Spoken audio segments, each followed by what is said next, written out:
Ils voulaient un pays libre.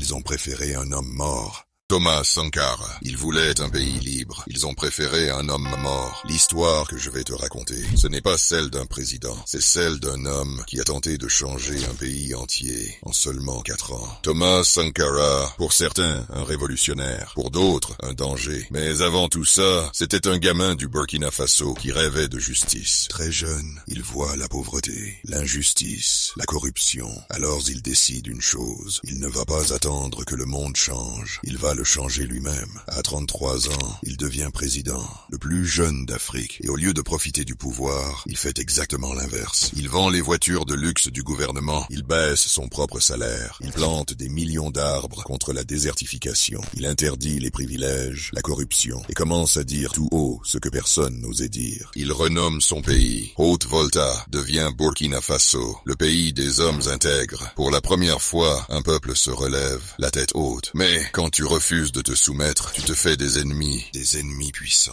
à l'extérieur et surtout à l'intérieur. Le 15 octobre 1987, des coups de feu retentissent à Ouagadougou. En quelques minutes, le destin d'un pays bascule. Thomas Sankara est assassiné. 37 ans, un homme trop jeune pour mourir, mais trop grand pour être oublié. Aujourd'hui, son nom traverse les générations, les frontières, les révolutions, parce que Sankara a prouvé une chose: tu n'as pas besoin de régner longtemps pour laisser une trace éternelle.